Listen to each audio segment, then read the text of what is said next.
नमस्कार मंडळी, welcome to unscripted with Sumukh, presented by Sumukh films and casting, sponsored by Chetan Arun films and Nishar studios. Gifting partner आहेत शैला किरण तोरो, अश्विनी तोरो आणि कल्याणीज क्रिएटिव्ह वर्ल्ड.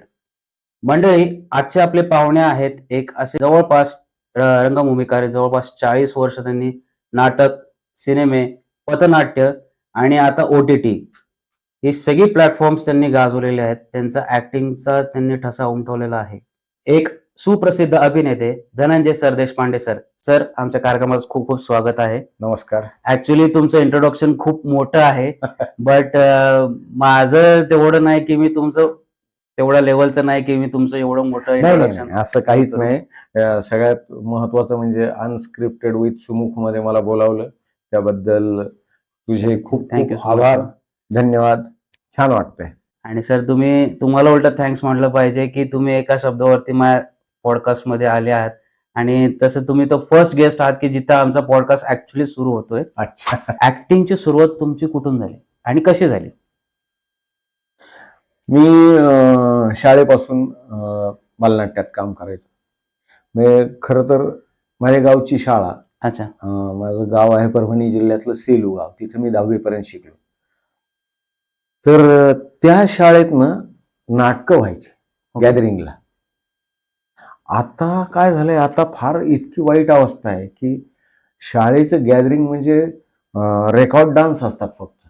कॅसेट लावायचे, डान्स करायचे, पोरं येतात, नाचतात, त्यांना चकचकीत कपडे घालायचे, संपला विषय. पूर्वी असं नव्हतं. पूर्वी 4 डायलॉग म्हणायला लावायचे.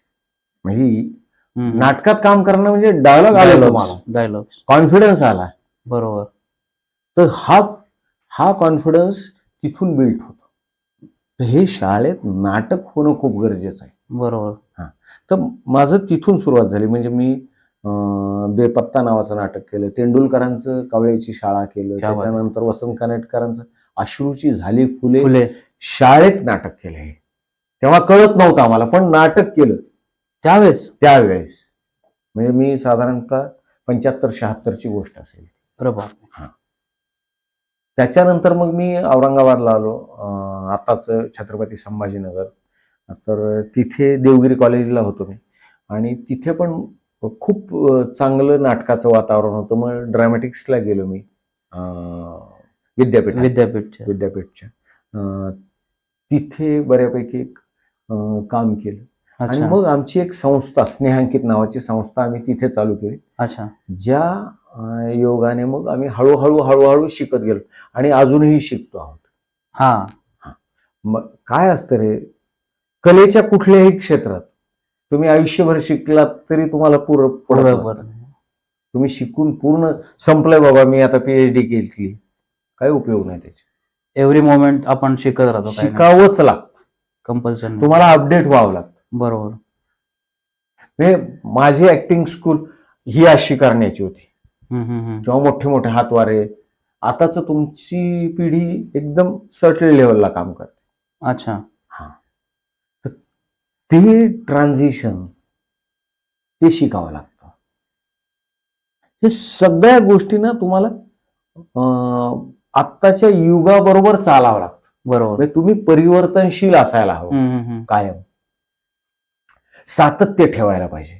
नाटकात काम करायचं, आज केलं उद्या केलं, किंवा मला एक बक्षीस मिळालं होतं ते सांगत बसलं तर काही उपयोग नाही त्याचा.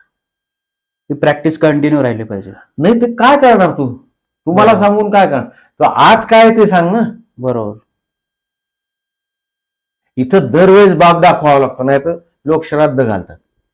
एक सिरियल केली काही होत नाही, एक सिनेमा केला काही होत नाही. अमिताभ का आहे इथे आतापर्यंत, अजून टिकून का आहे? रोजचं काम चालू आहे ना. रोज तरुण पोरांबरोबर काम करायची तयारी आहे त्याची, आणि रोज शिकतात पण ते. म्हणजे असं त्यांनी कधी दाखवलं नाही की मी बच्चन आहे. नाही, असं कधी असूनही बच्चनगिरी कधीच नाही. तर ते तुम्हाला करता आलं पाहिजे. ते सातत्य पाहिजे, संयम पाहिजे, जमिनीवर कायम पायावर होऊन उभं राहिलं पाहिजे, स्वतःचा शोध घेतला पाहिजे, अभ्यास पाहिजे. ह्या सगळ्या गोष्टी, एक्सप्रेशन्स पाहिजेत. तुम्हाला नाटक करायचं, तुम्हाला सिनेमा करायचा, कुठल्याही कलेच्या क्षेत्रात तपश्चर्येला पर्याय नाही. नाही. तपश्चर्या करावीच लागते. म्हणजे ते पूर्वीचे ऋषी मुनी एका पायावर उभे राहत होते. हो हो. ते खरं खोटं माहित नाही, पण ते 12-12 वर्षी जी तपश्चर्या करत होते, आपल्याला ती तपश्चर्या करावी लागते. हार्डवर्क. हार्डवर्क करायचं, एका पायावर आपण काम करायचं. लोक वडापाव खाऊन काम करतात ना. बरोबर. असं म्हणतात, आम्ही फुटाणे खाऊन काम केली. मला तेच म्हणजे आजकालची पिढी कसं झाली, ऍज अ कास्टिंग डिरेक्टर म्हणजे बरेचदा मी प्रॉब्लेम फेस करतो की जी यंग पिढी आहे किंवा काही लोक असे असतात की जिथे म्हणतात की नाही मी फीचर कास्ट झालेलो आहे, मी असं ऍक्टिंग केले तसं ऍक्टिंग केलं, पण जेव्हा आम्ही ऑडिशन घेतो ऍज अन ऍक्टर त्याला मग आपण म्हटलं की बाबा हा डायलॉग आहे, तू हे स्क्रिप्ट पाठ कर, ती जी प्रोसेस आपण त्यांना सांगतो पण ते त्यांना जमत नाही, त्यांचा जातो तो ओव्हर कॉन्फिडन्स. आता हे जे अभ्यास किंवा जो परिश्रम असतो हे त्यांना माहित नसतं. तर मला असं विचारायचं आहे की त्यांनी ती सुरुवात कुठून करावी, म्हणजे बेसिक पासून. नाही, हे बघ, तुम्ही आधी सगळ्यात महत्वाचं असतं शिक्षण. तुम्हाला कुठलीही गोष्ट म्हणजे ऑडिशन द्यायची म्हणजे काय करायचं असतं, तर ऑडिशनला जाताना मला काय करायचंय, माझी तयारी कुठपर्यंत आहे, मी ह्या रोलला आहे का, सुटेबल आहे का. मग त्याला जो कोण विचारतो त्याला कॉस्ट्युम विचारायचे की साधारणतः काय कॉस्ट्युम पाहिजे, काय अपेक्षित आहे पाहिजे. पूर्ण एक पानभर डायलॉग असेल तर 10 वेळेस वाचा, 10 वेळेस वाचा. विसरतं ना माणूस, एकदम काही लक्षात येणार नाही त्याच्या, मान्य आहे आपल्याला, पण विसरतं म्हणजे काय, पूर्ण पानच्या पान विसरणार आहे का तो, किंवा फक्त 2 ओळीतच करून चालणार नाही, त्याला पूर्ण पेज मधलं काय एखाद दुसरी लाईन राहिली तर राहू द्या, पण बाकीचं त्यांनी व्यवस्थित पाठांतर करून चांगल्या एक्सप्रेशन्सनी मी किती दिसणार आहे ऑडिशनला जाताना, म्हणजे ऑडिशनला जाताना ही तयारी करा, मी किती इतकाच दिसणार आहे का, काय एवढाच दिसणार आहे, अँगल वाईज कुठला शॉट घेणार आहे, अच्छा, हे विचारा. प्रोफाईल आधी पाहिजेत का नंतर द्यायचे, इंट्रोडक्शन आधी देऊ का नंतर देऊ, बरोबर. बारीक सारी गोष्टी. वाचन मराठी वाचा तर खरं, वाचल्याशिवाय कळणारच नाही तुम्हाला ना. मी तेच सांगतो, परत तेच सांगतो की तुमचं वाचन वाढवा, तुमचं ऑब्झर्वेशन वाढवा, तुमचं इमॅजिनेशन वाढवा, आणि जे काय करायचं ते आतून करा, फोकस करा. बरोबर. पॅशन पाहिजे, ते पॅशन पाहिजे. आम्ही 24 तास नाटकात, सिनेमात असतो आम्ही. रात्री मला स्वप्न सुद्धा दुसरे नाही पडत, कुठेतरी काहीतरी काम करायचं स्वप्न पडत, मग तिथं चुकल्याचं स्वप्न पडत, माइंड त्यातच गुंतलेलं आहे ना. मला अनेक वेळा नाटकाचे पुढचे सीन लिहायचे असतील तर स्वप्नात दिसलेले आणि मी उठून लिहिलेले. म्हणजे हे अक्षरशः खोटं वाटेल पण हे सत्य, कारण तुमचा मेंदू कायम तेच विचार करत असतो ना. बरोबर. तर ते केलं पाहिजे तुम्हाला, त्याच्याशिवाय पर्याय नाही, काहीच पर्याय नाही. म्हणजे आता ह्याच्यात आपण एक कनेक्टिंग गोष्टी म्हणजे विचारतो की जेव्हा आपण नाटक करता, आता ऑडियन्स तर आपल्याला दिसत नाही, किंवा आपण रिहर्सल कडे येऊ आधी एक स्टेप. जेव्हा तुमचा कॅरेक्टर तुम्हाला समजलं की माझा असं असं कॅरेक्टर आहे, तर ती तयारी कशी झाली पाहिजे ऍज अन ऑडियन्स, जे आपल्याला बघतायत, ऍक्टर जे बघतायत किंवा येणार आहेत, तर त्यांना तुम्ही कसं सांगाल की बाबा ही तुम्ही अशी तयारी करा. हे बा, सगळ्यात महत्वाचं असतं लेखकाने काय लिहिले, अच्छा, आणि तुम्हाला काय पोहोचवायचं. लेखकाने लिहिलेले संवाद ते अर्थासगट शेवटच्या प्रेक्षकांपर्यंत पोहोचवणे म्हणजे ऍक्टिंग. बरोबर. मग त्याच्यात काय येतं की मग दिग्दर्शक बिटवीन द लाईन्स शोधतो. अच्छा, मग दिग्दर्शकाला काय अपेक्षित आहे तर ते तुम्हाला. आता वाडा चिरेबंदीमध्ये चंद्रकांत कुलकर्णी सारखे मोठे डिरेक्टर आहेत, ते स्वरांचा खूप अभिनय करून घेतात, स्वरांवर खूप काम करून घेतात आमच्याकडून. हा हा. नाही नाही, हा स्वर हा असा नाही, असा गेला पाहिजे. ओके. हे असं नाही, नाही रे, त्याला एक लय असते, त्याला एक रिदम असतो, तर तो रिदम आपल्याला पकडता आला पाहिजे ऍक्टिंग मध्ये. मग वैदर्भीय भाषा आहे त्या नाटकात, हे विदर्भातली भाषा आहे, लहेजा तसं पाहिजे. तर लहेजात का करून राहिले गे तू पोट्टे?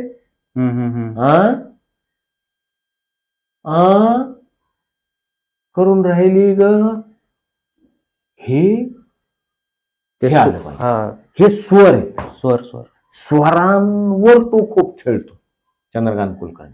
अच्छा. आणि हे पक्क झालं की मग मुवमेंट्स, आणि मग मग तुमचे फेशियल एक्सप्रेशन्स त्या डायलॉग नुसार आपोआप यायला लागतात. बरोबर. तर जे काय करायचं ना, आतून करायला पाहिजे. मी वाडा चिरेबंदीचे जवळपास 100 प्रयोग केले. क्या बात आहे.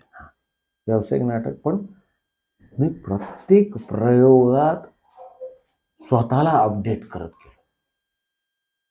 मी एकही प्रयोग साधारणतः असा आत मेकअप रूम मध्ये जाऊन बसलोय, ग्रीन रूम मध्ये जाऊन बसलो असं झालं नाही. मी विंगेत बसून पूर्ण नाटक बघत होतो.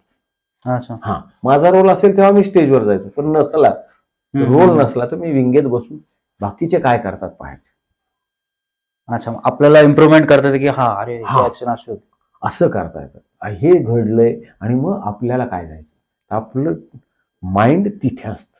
ओके. आपण ग्रीन रूम मध्ये जाऊन काय म्हणतोस, कसं आहे, काय चाललंय, हा हा हा हा लगे एंट्री झाली की तिकडे गेलो, मग तेच कॅरी करून आपण तिथे जातो. बरोबर. मग तो वाईबच वेगळा असतो. असं झालंय का कधी की प्रत्येक प्रयोगाच्या नंतर की ते जे तुमचं कॅरेक्टर आहे ते डेव्हलप होत गेले? तुला सांगतो, मला शेवटच्या प्रयोगाला मला काही जागा सापडल्या. शेवटच्या प्रयोगाला म्हणजे एका प्रयोगात नेहा जोशी आणि मी होतो. आम्ही, म्हणजे नेहा माझ्या पुतणीचा रोल करतो. तर ती रडत असते आणि मी उठतो झोपेतून. मी झोपलेलो असतो स्टेजवर आणि मी झोपेतून उठतो. तर मी शेवटच्या प्रयोगात मला असं वाटलं की आपण लाळ पुसावी. शेवटच्या प्रयोगात इतके दिवस मी, इतक्या प्रयोगात म्हणजे 99 प्रयोगात मी आपला उठत होतो. काय झालं ग, कोण रडायली, सांग ना काय झालं, हे म्हणायचं. तर ह्या एका प्रयोगात मी असं, आणि नंतर डायलॉग, तो कसला अपडेट झाला. किंवा कधीतरी एकदा ते वाडा विकायचा म्हणून ठरवतो, तर मी पिलरला पकडून धरतो, नसतो विकायचा. तर हे मला कधी कधी जागा सापडल्या. तर ह्या गोष्टी आपल्याला आपल्याला डेव्हलप, काही हे काय प्रेक्षकांना कळलं का नाही, मी पकडलंय नाही कळलं, हे माझ्यासाठी आहे ना. लाळ गळालेली मी पुसली, हे कळेल नाही कळेल माहित नाही, पण माझ्यासाठी कुटुंब तुटते हे दाखवण्यासाठी मी हात असे करायचो. असं कुटुंब आहे. नंतर ते हळूहळू सुटत जात. सगळं कुटुंब एकमेकांपासून विभक्त होतंय हे दाखवण्यासाठी मी हातात, हे माझ्यासाठी होतं. मी काही कोणासाठी करत नव्हतो. हे आपल्यासाठी आपण काहीतरी काम केलं पाहिजे. म्हणजे किती महत्वाच्या गोष्टी असतात की छोट्या छोट्या गोष्टी आहेत की ऍज अन ऍक्टर की आपल्याला ते कळलं पाहिजे की याचा उपयोग भलेही तुम्हाला प्रेक्षकांना कळत नसेल, पण तुमच्या बाकीच्या एक्सप्रेशन्स मधून ते आपोआप बाहेर येतं. ह्या हाताच्या मुवमेंट्स नाही दिसल्या तरी ते चेहऱ्यावर दिसायला लागतं, अरे हा काहीतरी अस्वस्थ आहे. हे मला वाटतं की हे खूप शिकणं फार महत्वाचं आहे.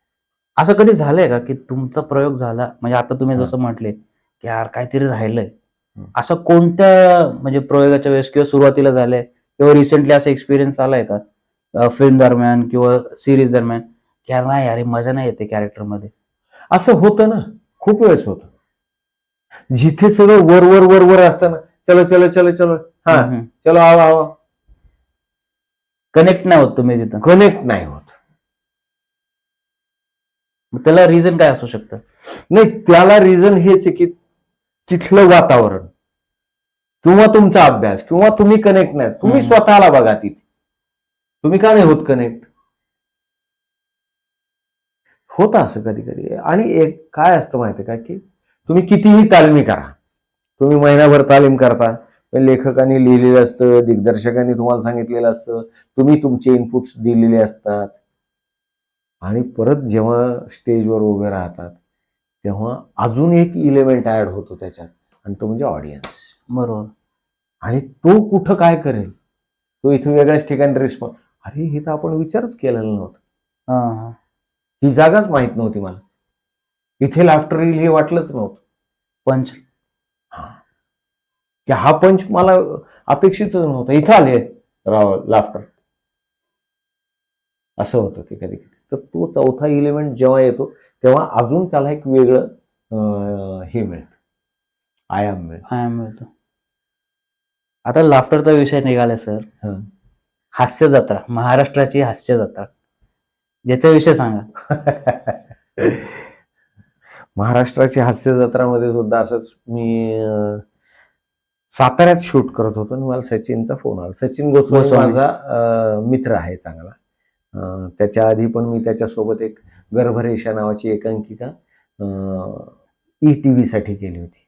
अच्छा, ETV खूप जुनी गोष्ट आहे. हा, तर त्याचा फोन आलाय, हास्य जत्रेत यायला आवडेल का? म्हणलं उडत यायला आवडेल. कोण नाही म्हणणार आहे. फक्त काय माहिती का, की तिथले जे वेडे आहेत ना हे सगळेजण, ते वेडे आहेत, आणि त्यांच्यासोबत काम करणं म्हणजे साधी गोष्ट नाही.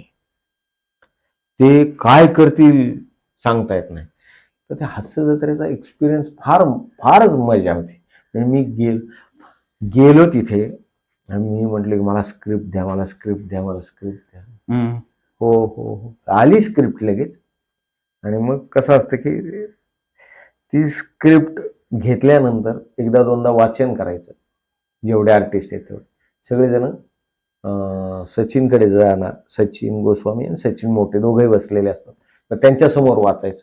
मग ते अजून खाडाखोड करतात, अपडेट, हा नाही नाही हा हे नको, हे कट कर, हे पंच कर, नाही नाही वनिताला ऍड करा त्याच्यात. आधी माझ्या त्या स्किट मध्ये मी, नम्रता, बने आणि हेमंत पाटील असे 4 जण होते. तो म्हटला नाही नाही, सचिन म्हटला नाही, गाव उभं करा. आणि मग ते सगळेजण आले, सावत्या आला, पीपी आला, कॅरेक्टर आले ते सगळे त्याच्यात. पण त्यांनी काय झालं, गाव उभं राहिलं, वनिता बायको म्हणून उभी राहिली, आणि ती एक गंमत आहे. ती डिरेक्टरचं डोकं असतं बघ, ते विजन वेगळं, त्यांचं विजन वेगळे. त्यांना माहित आहे की धनू ह्यांच्यात नवीन. मला म्हटला ना तो, अरे 500 प्रयोग केलेले.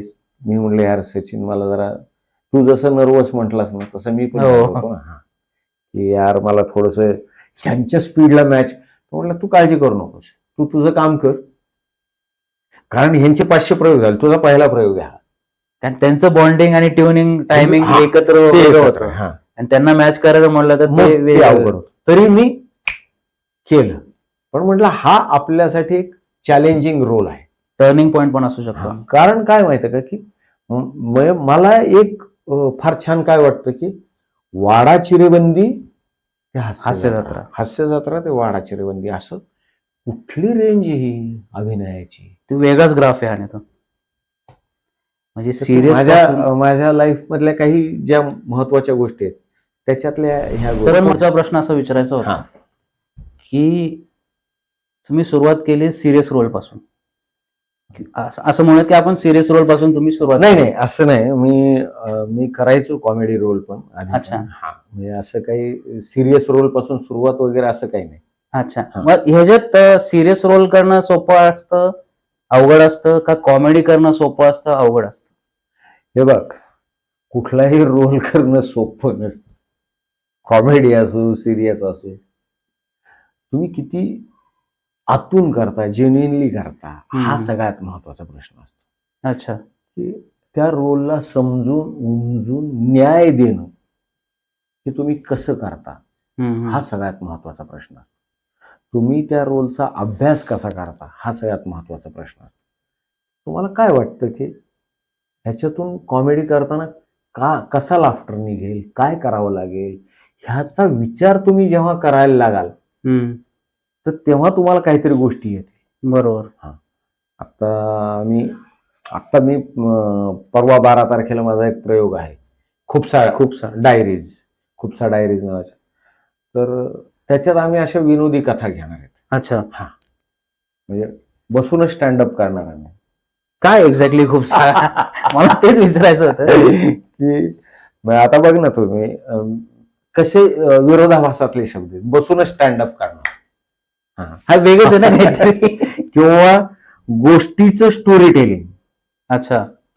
आता गोष्ट म्हणजे स्टोरी टेलिंग आहे ना. बरोबर. पण आम्ही गोष्टीचं स्टोरी टेलिंग शब्दांचा खेळ झाला इथे. शब्दांचा खेळ करतोय आणि मजा करणार आहोत. 12 तारखेला मी आणि डॉक्टर श्रीकांत म्हणून आहे. अच्छा. दोघ जण 2 वेगवेगळ्या गोष्टी प्रेझेंट करणार आहोत. बर. अतिशय धमाल गोष्टी आहेत त्या, विनोदी गोष्टी आहेत, गावाकडच्या गोष्टी आहेत, ह्या सादर करणार. तर माझं म्हणणं तेच आहे की कुठली गोष्ट सोपी नसते, कुठलंच नाही. तुम्हाला त्यावर काम करावं लागतं. बरोबर आहे. पण ऍज अन ऍक्टर आपल्यालाही आपली जबाबदारी असते की तुम्ही त्या कॉन्स्टंट फ्लो मध्ये असाल तर तेव्हा कुठे तुम्ही इम्प्रूव्ह होता. करेक्ट आहे. सातत्य ठेवावं सातत्य लागतं, संयम ठेवावा लागतो. मग आत्ताच्या पोरांना एक बक्षीस मिळालं की मी फार मोठा ऍक्टर झालो, कॉलर टाईट होते. तर असं नाही ना. त्यांना ते कष्ट नाही माहिती अजून. नाही, बक्षीस मिळालं तर आनंद होणं साहजिक आहे, पण ह्याचा अर्थ असा नाही की आपण सगळं जग जिंकू. तुम्हाला घट्ट पाय रोवून उभं राहावं लागतं जमिनीवर. बरोबर. पाय जमिनीवर ठेवायचे आणि हात आकाशाला गाठायचे, हे करता आलं पाहिजे. यश पण पाहिजे आणि पाय पण पाहिजे. तर ते खरं काम आहे ना. परत मी तेच सांगतो की तुम्हाला महत्वाच्या गोष्टींकडे लक्ष द्यावं लागेल. म्हणजे नुसतं मला ऍक्टिंग येते, माझा आवाज चांगला आहे, माझा चेहरा चांगला आहे, तुझी बॉडी चांगली पाहिजे, तू दिसला चांगला पाहिजे, तू त्याच्यासाठी काय करतोस, व्यायाम करतोस का, हे खूप म्हणजे छोट्या गोष्टी वाटतात आपल्याला पण फार महत्वाच्या आहेत. कारण त्याचं ते हत्यार आहे ना. बरोबर. माझं शरीर हे माझं हत्यार आहे. हत्यार तासून घ्यावं लागेल ना, त्याला धार लावावी लागेल. आवाजावर तुम्ही काय मेहनत घेता, बॉडीवर तुम्ही काय मेहनत घेता, तुमच्या सगळं प्रॅक्टिस, व्यायाम, नवरसांवर काय करता तुम्ही, तुमचं काम करत राहणं आणि वेगवेगळे शोध घेणं, स्वतःला बघणं आतून बाहेरून. म्हणजे नुसतं आरशात पाहून मी खूप स्मार्ट आहे, त्याला काय अर्थ नाही. मी तर स्मार्टची व्याख्या वेगळी केली. शरीर, मन, आवाज, रस आणि तंत्र हे सगळं तुम्हाला जमतंय का? शरीरासाठी तुम्ही काय करता, मनासाठी काय करता, आवाजासाठी काय करता, नवरस आहे त्याच्यासाठी काय करता, आणि एवढंच नाही तर आत्ताच तंत्र तुम्हाला अवगत आहे का, हे पण मॅटर करतं. मला एका लहान एवढ्याशा बारक्या पोराने म्हटलं की दादा तू इन्स्टावर आहेस का? दुसऱ्या दिवशी मी इन्स्टावर आलो. म्हटलं यावं लागेल, अपडेट राहावं लागेल. नाही तर असं व्हायचं की जग कुठं चाललं ना आपण नाही. ते बरोबर बोलले तुम्ही की प्रत्येक गोष्टीला आपण अपडेट राहायला पाहिजे. आणि every second is teaching us something. Yes, correct. Sir मला पुढचा प्रश्न विचारायचा होता की थ्रू आउट द करिअर हम्म. असं कधी तुम्हाला निगेटिव्ह ऍस्पेक्टने बघितलं गेलंय का, की अरे यांचा असं लुक नाहीये, लुक वरनं काय असं झालंय का कधी? लुक वरून खूप झाला असं. म्हणजे गंमत सांगायची तर माझे दात माझे दात पुढे असल्यामुळे मी जेव्हा एकांकिका वगैरे करायचो सुरुवातीच्या काळात, तर खालून आरडाओरडा करायचे, दातांवरून कॉमेंट्स पास करायचे, तेव्हा वाईट वाटायचं. अच्छा, ऑडियन्स मधनं यायचं ऑडियन्स तसं? मधून यायचं, काही काही गोष्टी ऑडियन्स मधून यायच्या की ए दाताळ्या, गब्बस रे, दातात घेरे, परफॉर्म करत असताना. परफॉर्म करतात, तेव्हा वाईट वाटायचं. पण आज आज आनंद वाटतो की जे खालून बसून ओरडणारे होते ते कुठे आहेत आणि मी कुठे. एक्झॅक्टली. हा, आणि गमतीचा भाग सोडा, मला डॉक्टर डेंटिस्ट कडे गेलो होतो तर डॉक्टर म्हटले की ते क्लिप बीप लावायचे का, ब्रेसेस लावले. हा ब्रेसेस. तर म्हटलं हो डॉक्टर, 10-20 लाखाचे दात आहेत ते कुठे त्याला आतमध्ये घालता. अरे त्याच्यावर माझं करिअर आहे म्हटलं, दात बीत आतमध्ये नाही. म्हटलं दात माझे ऍसेट आहे. आज ह्याच लुकमुळे आज सर पुढे आलेले आहेत, आणि जे चिडवायचे आहेत ना, बघा आज सर कुठल्या लेवलला आहेत आणि तुम्ही कुठे. नुसतं तेवढंच नाही, मला ऍक्टिंग पण बऱ्यापैकी जमते. म्हणजे दात दात दाखवून ऍक्टिंग करतो असं नाही. तसं नाही. बट युजली असं होतं ना की इंडस्ट्रीमध्ये नाही का, भरपूरदा असं होतं की अरे हा झाडा आहे. आता तुमच्या नाही, माझं तेच म्हणणं आहे की तुम्ही कसं वापरून घेता येतं तुम्हाला, तुम्ही स्वतःकडे कुठल्या नजरेने बघता. मी जाड आहे तर जाड माणसं ऑफबीट असतात, लेफ्टी माणसं ऑफबीट असतात. तुमच्यातलं व्यंग तुम्हाला कसं उपयोग करून घेता येतं हे करता आलं पाहिजे. म्हणजे माझा डोळा एक बारीक आहे तर त्याचा उपयोग मला ऍक्टिंग मध्ये कसा करता येईल. बरोबर. निगेटिव्ह माझं पॉईंट. तोंड वाकडं आहे तर मला त्याचा उपयोग कसा करता येईल. माझं व्यंग माझी ऍसेट झाली पाहिजे. बरोबर. हा, माझा तो प्लस पॉईंट झाला पाहिजे. हे सगळ्यात हे आपण माझं म्हणणं तेच आहे की तुम्ही शोधा, स्वतःला शोधा, तुमच्यात काय चांगलं आहे ते शोधा. आपण आत्मशोधच घेत नाही आहोत. मे बी काय होतं सर, आजकालच्या म्हणजे आमच्या जनरेशनला काय होतं की प्रॉपर तो गायडन्स नसेल भेटत आज. नाही, म्हणून मग शिका ना, फोकस राहा. मला शिका, मला एक कळतं की बाबा तुम्हाला कायम तुम्ही अभ्यासू विद्यार्थी पाहिजेत. बरोबर. मग तुम्ही 50 वर्षाचे व्हा, 100 वर्षाचे व्हा, काही त्याला पर्यायच नाही. आणि कलेच्या क्षेत्रात मी परत परत सांगतो की शिक्षणाला, तपश्चर्याला पर्याय नाही. तुम्हाला जर होत नसेल तर येऊ नका. शॉर्टकट नाही त्याच्यात काही. नाही, शॉर्टकट नाही. तुम्हाला ही तुमच्यापासून काही इंडस्ट्री बंद पडत नाही. बरोबर. की मी आलो, कोणी रे, म्हणजे मी आता 8 दिवस काम नको करू देऊ, काही लोक ओळखत नाहीत, काही नाही, बाजूला फेकून देतात. इतकी लाईन लागलेली आहे तिथे. मुंबईत रोज 50-25 हजार लोक पोरं येतात. तर तुम्हाला त्याच्यातून तुमचं म्हणजे मल्टी टॅलेंटेड तुम्ही असायला पाहिजे. तुम्हाला म्युझिक येतं का, तुम्हाला डान्स येतो का, तुम्हाला स्विमिंग येतं का, तुम्हाला हॉर्स रायडिंग येते का, तुम्हाला स्केटिंग येतं का, आणि एवढं करून तुम्हाला ऍक्टिंग येतं का. मल्टी टॅलेंटेड असणं गरजेचं आहे. आत्ताच्या सिच्युएशनला ते खूप गरजेचं आहे. म्हणून मी तुला मगाशी आपण बोलता बोलता सहज म्हटलं की मी 30 फुटावरून मी उडी मारेल. मी स्टंट करायला घाबरत नाही.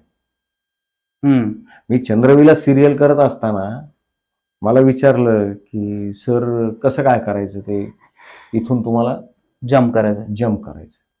जवळपास उंच 30-1 फुटावर. कधीची गोष्ट आहे सर? ही आता 2-3 वर्ष. चंद्रविलास नावाची मी एक सिरियल करतो. अच्छा. तर त्याच्यात मी सुसाईड करतो असा एक सीन होता. अच्छा. वरून बिल्डिंगच्या वरच्या मजल्यावरून उडी मारतो. तर मला म्हणे की आपण ड्यूप वापरू तुमचा. म्हणून नाही मी करतो, काही प्रॉब्लेम नाही. हार्नेस वगैरे ते सगळं हार्नेस वगैरे लावलं, पण मी मारली उडी. मला माहिती नाही काय सगळं पॅक केलेलं आहे मला. खाली गाद्या बिद्या टाकले तर मरत नाही आपण माहिती, काय थोडंफार लागलं तर त्यांनी फरक पडत नाही. पण मला शिकता आलं ना. झोंबिवलीमध्ये मी 10 फूट उंच गेलो होतो. तो काय किस्सा आहे सर की तुम्ही जे उडता असे? काय होतं, मी आम्ही वाघला असा धडक देऊन येतो, मी झोंबी झालेलो असतो हा हा आणि मी आता त्याला असा चावणार असतो आम्ही वाघला. तर इतक्यात ललित प्रभाकर येतो आणि तो मला इथे पकडतो आणि असा फेकतो. अच्छा. हा, असं फेकलं की मी 10 फूट उंच गेलेलो असतो. तर तो गेलो होतो मी 10 फूट उंच, तर खाटकन वर गेलो. तर तेव्हाची गंमत अशी होती, काट काट काट काट. काय झालं बाबा, चांगलं केलं मी खरं तर. गेलो म्हणलं वर. आदित्य धनंजय तसं नाही, आदित्य सरपंच ते म्हणाले की तसं नाही तसं नाही तसं, तुझे डोळे भेदरलेले दिसतात. आम्ही म्हटलं वर जाताना भेदर नाही तर काय होईल. किती आपल्याला माहिती आहे, पडू देत नाहीत, मरू देत नाहीत, तरी पण घाबरणार ना माणूस. नाही नाही नाही, झोंबी घाबरत नाहीत. सत्ता म्हटलं आता काय करायचं. ठीक आहे म्हणलं, डोळे मोठे ठेवले, मग ओके झालं. म्हणजे काही डिरेक्टर्सचं मला कौतुक वाटतं. साधारणतः तेवढा आणि अजून एक सीन असेल, आम्ही रात्रभर शूट करत होतो. डिफिकल्ट सीन आहे पण तो बघायला भारी वाटतं म्हणून नाही. अजून एक कळव्या स्टेशनच्या रेल्वेच्या पटरीवर मी फक्त क्रॉस करतो, रेल्वे अशी जाती आणि मी असा जातो, असं होतं. असा एक सीन होता. म्हणजे रिअल ट्रेन मध्ये शूट केलं का? नाही नाही, रिअल ट्रेन निघून जाते आणि मी जातो. अच्छा. हा, तर तो शॉट होता, 30 सेकंदाचा शॉट होता फक्त, पण रात्रभर शूट चालू होतं. बापरे. आता आपण फक्त पडद्यावर बघताना तो 30 सेकंद दिसतो, पण त्याच्या मागची मेहनत काय असते. अरे मुंज्यामधला तो 2 दिवस शूट होत माझं, तो एक सीन फक्त. का होतं? हा, पण आत्ता परवा क्रांतिज्योती सक्सेस आदित्य सरपोतदार भेटले, कडकडून मिठी मारली मला. धनंजय फार गोड काम करतोस तू, किती छान वाटतं. एवढा मोठा, खूप मोठी गोष्ट आहे, खूप मोठी गोष्ट. मजा असते. मला ना तुला सांगू का, मला लाईफमध्ये माणसं खूप चांगली मिळाली आहे. सगळी माणसं चांगली मिळाली, त्याचं ते एक आपलं संचित आहे. पण कसं आहे की सर, त्याच्या मागे तुमची मेहनत पण, आज तुम्ही त्या हार्डवर्क सगळेजण करत असतील रे, पण काय असतं की माणसं जोडता आली पाहिजेत, माणसं टिकवता आली पाहिजे. मला असं वाटतं की आपण थोडंसं जर चांगलं राहिलं तर कदाचित ते होऊ शकतं. आपल्या इंडस्ट्रीमध्ये काय होतं की बहुतेकदा लोकांमध्ये ना इगो फार असतो, मीच भारी, मी असा, मी तसा. नाही नाही, हे बघ, हे इगो फिगो ना इथे काही उपयोगाचेच नाही खरं सांगायचं.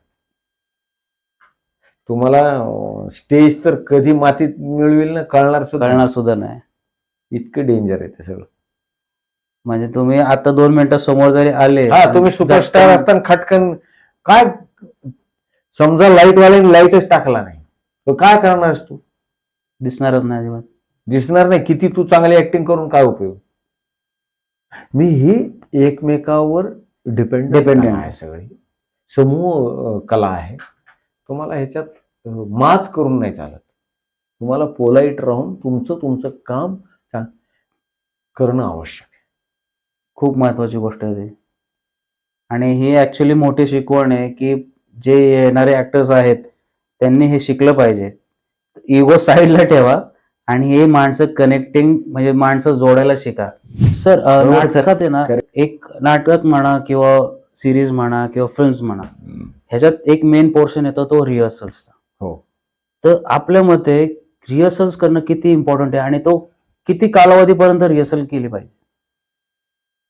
त्याला कालावधी असं काही हे नाही, पण रिहर्सल करणं खूप गरजेचं आहे. आता नाटकांच्या ज्या रिहर्सल्स असतात त्याच्यातनं खूप चर्चा होतात, असं करून बघू, तसं करून बघू, हे करून बघू, आणि नंतर मग फायनलाइज कडे येत.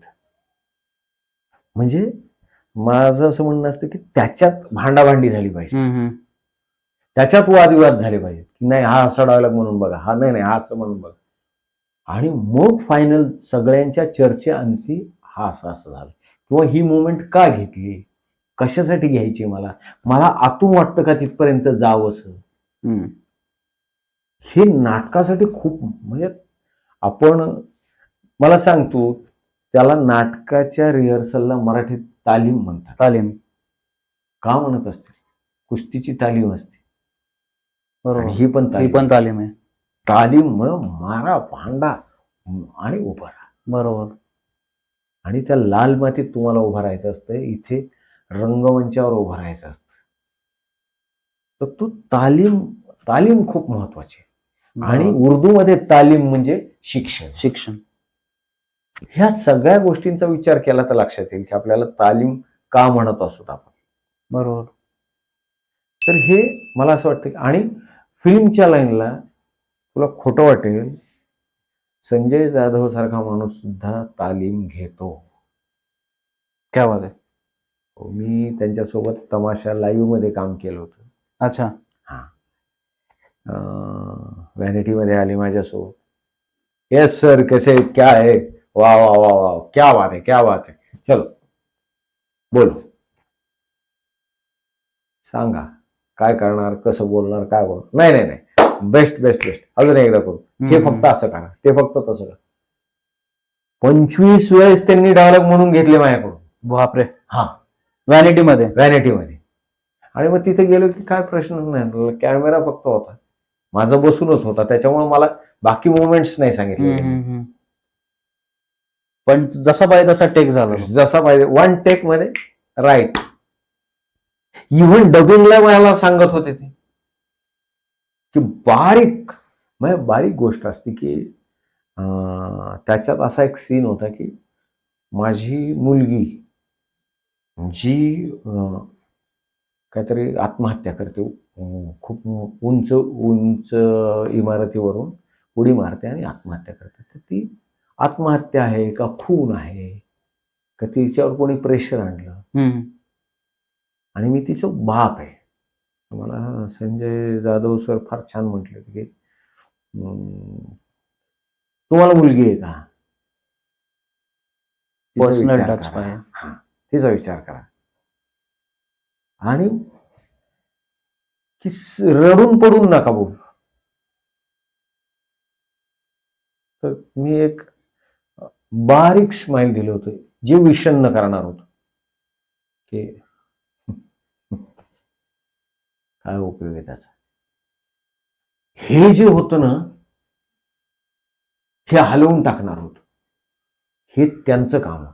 त्यांनी मला बारीक सांगितलं. म्हणजे त्या एक्सप्रेशन मध्येच ते पुढचे भावना कळल्या पाहिजे की अरे बस नुसतं स्लाइड स्माइल मध्ये अख्खं कळलं. अरे ते मला असं वाटतं की डिरेक्टर ही एक ना जादूची पोतळी असणारा माणूस, त्याच्याजवळ जादूची पोतळीच असते, खजिना असतो. हा, हे बघ, हे करून बघ. आणि ते फक्त आपल्याला घेता आलं पाहिजे, एवढंच आहे. ग्रास्पिंग पॉवर पाहिजे, तुमचं ते विजन स्ट्रॉंग पाहिजे, तुम्हाला इमॅजिनेशन करता आलं पाहिजे, कॉन्सन्ट्रेशन. मला काय करायचंय, कशासाठी करायचंय, हे सगळं ठरवायला लागतं. पण रिहर्सल मस्ट आहेत, सिनेमाचे असो, शॉर्ट फिल्मचे असो, कुठले रिहर्सल. तुम्ही पाठ करता की नाही डायलॉग आधी, मग काय दुसरं काय रिहर्सल. विनोद लव्हेकर बरोबर मी 2 सिरियल केले, तो पण असा बसवायचा सगळ्यांना, चला वाचा, बोला. कसं बोलणार आहे, नाही हे नाही, हे असा, हे कर, तो इम्प्रोवाइज करायचा. तो एक मेन फॅक्टर आहे.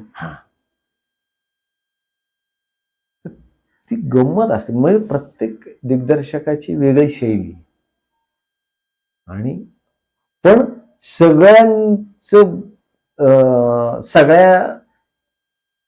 सगळ्यांना रिहर्सल मस्ट असते. हो, रिहर्सल सोबतच एक अटॅच्ड आहे की डायलॉग्स पाठ करणे. हे पाठ करणे, मला काय वाटतं की पाठ न करता पाठ झाली पाहिजे. अच्छा, की बोलता आता काही जणांना कसं असतं की मुवमेंट्सवर डायलॉग पाठ असतात. हो. म्हणजे इथून तिथे गेलं की हा डायलॉग म्हणायचा, तिथून तिथे गेलं की हा डायलॉग म्हणायचा, असं त्यांचं ठरलेलं असतं. ते मुवमेंट्सवर काही जण उभा राहूनच, बसून काही जणांना पाठच होत नाही, किंवा काही जणांना बसून पाठ होतं, नंतर मग तुम्ही काय करायचं ते करा, किंवा हँड प्रॉपर्टी झाल्या. आता मला हे चष्मा घ्यायचा, चष्मा घेऊन मी असं जर बोललो तरच मला तो डायलॉग पाठ होतो, असं काहीतरी असतं.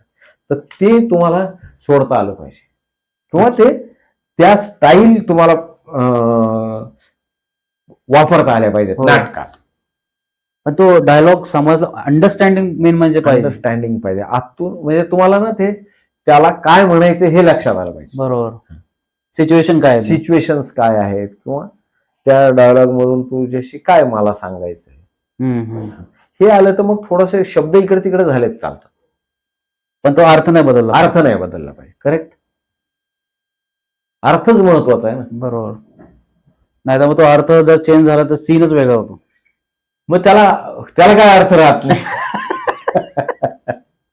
मंडळी, खूप मोठी महत्वाची गोष्ट आहे की जेव्हा एखादा डायलॉग आपल्याला मिळतो, डायलॉग म्हणा किंवा पूर्ण स्क्रिप्ट जेव्हा असते आपल्या हातात, ती स्क्रिप्ट समजणं खूप मोठी गोष्ट आहे.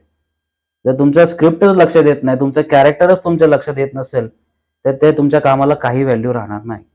मग तुम्ही ते लाख पाठांतर करा किंवा काही करा. बरोबर आहे सर? करेक्ट. आणि फर्स्ट ऑफ ऑल तुम्हाला खूप खूप शुभेच्छा. तुमचा लेटेस्ट मराठी चित्रपट क्रांतीज्योती विद्यालय हा सुपर डुपर हिट झालेला आहे. मित्रांनो, तुम्ही जर नसेल पाहिला तर नक्की जाऊन थिएटरमध्ये बघा, आवर्जून बघा. की सर, असं विचारायचं होतं की क्रांतीज्योती विद्यालयाची सुरुवात कशी झाली? क्रांतीज्योती विद्यालय मराठी माध्यम हा हेमंत ढोमे लिखित आणि दिग्दर्शित चित्रपट आहे. मराठीच्या भाषेच्या संदर्भातला हा भाष्य करतो. फक्त मातृभाषा किती महत्वाची आहे हे सांगणारा हा चित्रपट आहे. याची सुरुवात, आता खरं तर त्यांची सुरुवात 1-2 वर्षांपासून झालेली असणार आहे. बरोबर. पण मी इन झालो साधारणतः जुलै ऑगस्ट मध्ये. अच्छा. त्यांच्यासोबत जुलै ऑगस्ट मध्ये मला फोन आला की असा असा एक रोल आहे, तर तुम्ही काम कराल का? तर मी म्हटलं मला आवडेल, पण डेट्स काय आहे? तर मला सांगितलं की 22 दिवस कंटिन्यू तुम्ही लागणार आहात. सलग 22 दिवस. हो, म्हणजे 22 तारखेपासून ते साधारणतः 12-14 सप्टेंबर पर्यंत मी लागणार असं मला सांगितलं. मी म्हटलं बाबा मला बघू द्या जरा. अच्छा. तर एका तारखेचा जरा घोळ होत होता, पण त्यांचं असं फर्म होतं की नाही, 1 तारीख आहे ती मधली सुटली जाणार नाही, तुम्हाला यावं लागेल, तुम्हाला असावं लागणार त्या दिवशी. बरोबर. काय करायचं? तर मग मी ती दुसरी तारीख जी होती माझी ती मॅनेज केली आणि मी त्यांच्यासोबत जॉईन झालो. पण मला अतिशय आनंद आहे की मी त्या एका एवढ्या मोठ्या फिल्मचा एक भाग आहे. खरंच माझ्यासाठी तो खूप अभिमानाचा क्षण आहे. म्हणजे असं म्हणता येईल की आपण ज्या चांगल्या काही गोष्टी घडतात आयुष्यात, त्यातली ही एक चांगली गोष्ट आहे असं मला वाटतं. कारण हा चित्रपट म्हणजे ना, प्रत्येक माणसाने पाहावं. फक्त असंच नाही की मराठी माणसानेच पाहायला पाहिजे असं नाही. तर ज्याला कोणाला मातृभाषेबद्दल प्रेम आहे त्यांनी सगळ्यांनी हा चित्रपट पाहायला पाहिजे. मग तो बंगाली असेल, केरळी असेल, तो कन्नड असेल, गुजराती असेल. तुला गंमत सांगतो, माझा एक मित्र आहे मेहता म्हणून, मुंबईत राहतो. अच्छा. आम्ही एका वर्कशॉपला भेटलो होतो. त्याचा मला एक दिवस फोन आला, धनंजय जी, मैंने अरे आपकी फिल्म देखी है मैंने अभी.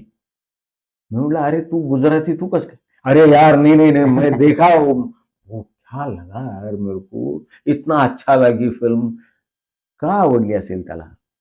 त्याचं कारण असं आहे की मराठी असो गुजराती असो, की आपल्या मातृभाषेबद्दल बोलणारी ही फिल्म आहे. ती रिलेट झाली आणि त्यांना. करेक्ट. प्रत्येकाला ती रिलेट होणारी. बरोबर. आणि शाळेतल्या जुन्या आठवणी. हो, ते तर. आणि त्याच्यात काय नाही, त्याच्यात ह्युमर आहे, त्याच्यात इमोशन्स आहे, आणि मुख्य म्हणजे कंटेंट आहे. मेन स्टोरी स्ट्रॉंग आहे ना आपली. तेच म्हटलं ना, कंटेंट त्याच्यात एवढा जबरदस्त आहे, संवाद चांगले आहेत. अप्रतिम लिहिलेले आहे त्यांनी. अप्रतिम अप्रतिम एकदम. म्हणजे मला असं वाटतं की जर अजून पुढे चालला तर 50 crores तर इझिली क्रॉस होईल आणि तो मार्गावरती आहे. स्पेशली जी तुमची टीम आहे, म्हणजे आपली टीम म्हणू शकतो आता. आपल्या महाराष्ट्राची जी टीम आहे, हो. हेमंत ढोमे, क्षितिज जोग, सिद्धार्थ चांदेकर, तुम्ही, हो. पुष्कराज, म्हणजे भरपूर आहेत त्याच्यात. सगळे स्टार सचिन कास्ट सर. लोकं. सचिन सर आहेत, जितेंद्र जोशी. सायली संजीव आहे, म्हणजे क्षिती आहे. हो. चांगलं काम केलं क्षिती जोगने. कादंबरी कदम आहे. ती प्राजक्ता कोळी पहिल्यांदा आली आहे मराठीत. येस. येस. काय काम तिने केलं. पण छान खूप केलेलं आहे. फार सुंदर कामं केले सगळ्यांनी.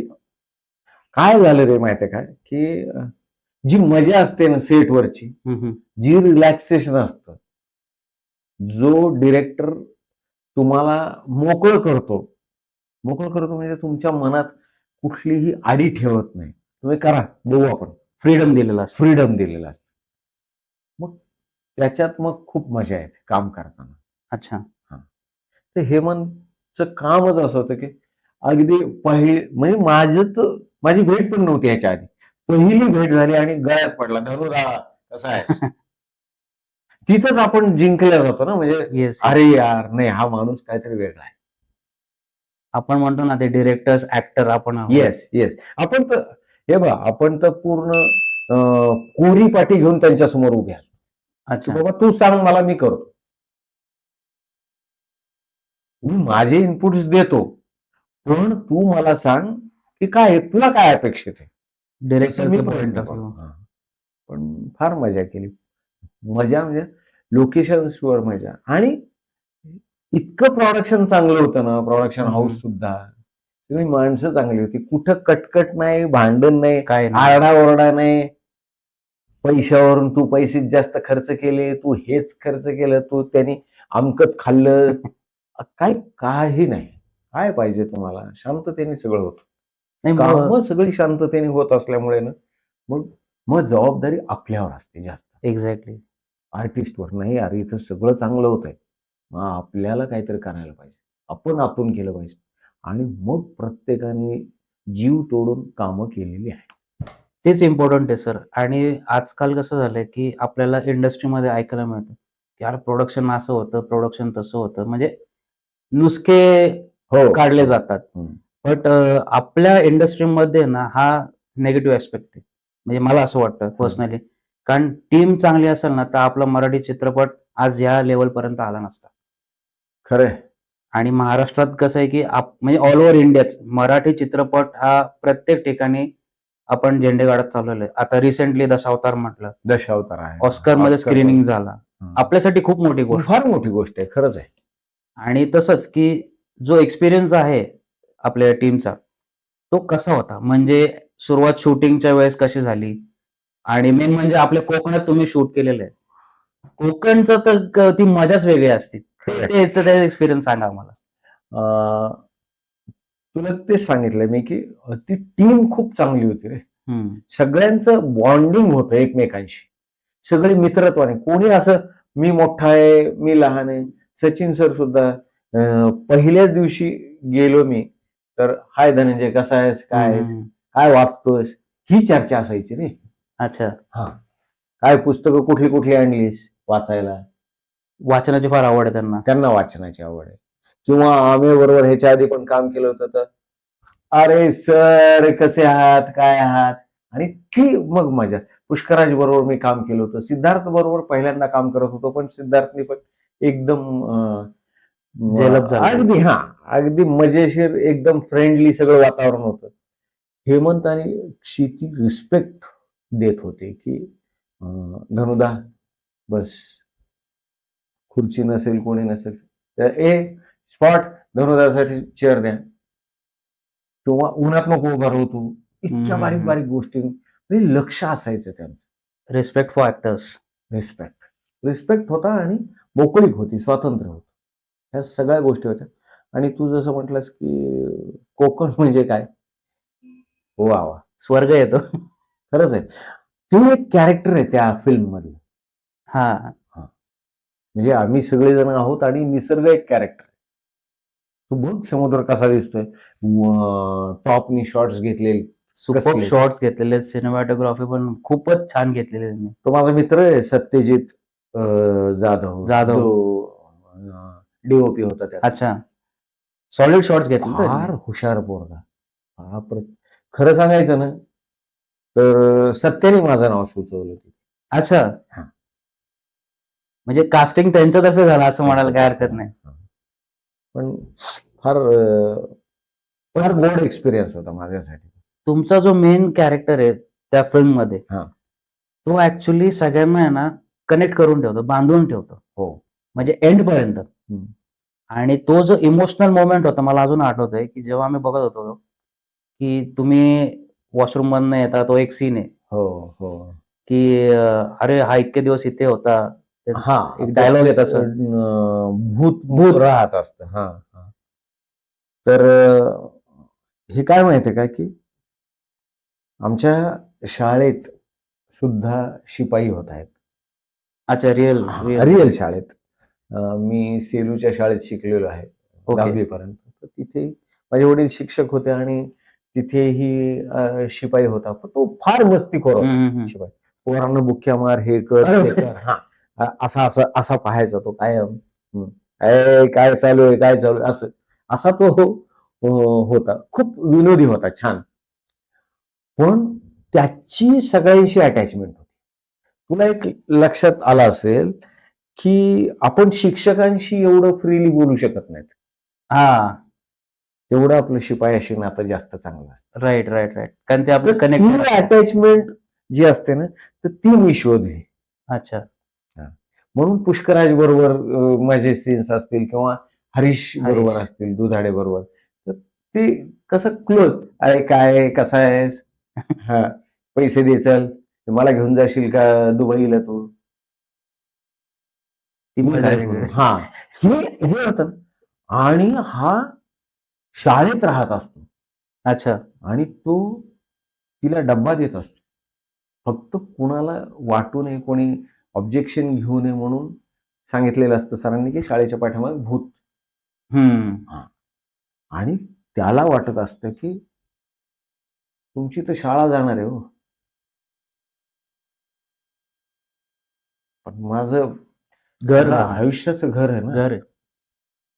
असं राहतं घर जाणार आहे तिथं. मी काय करायचं? कुठे जाणार मी आहे? कुठं? तिथेच तर ट्विस्ट, म्हणजे तर अख्खा स्टोरीज बदलते. म्हणजे मला त्याच्या लिखाणाची गंमत वाटते की हेमंतने हे इतकं सगळं कसं छान ऑब्झर्व केलं. बारीक सारीक गोष्टी प्रत्येकाला बघ, तू बॅक स्टोरी आहे. हो, म्हणजे आपण सिनेमा बघत असताना ना फक्त एका अँगलनी न बघता चहू अंगांनी बघायला हवा. बरोबर.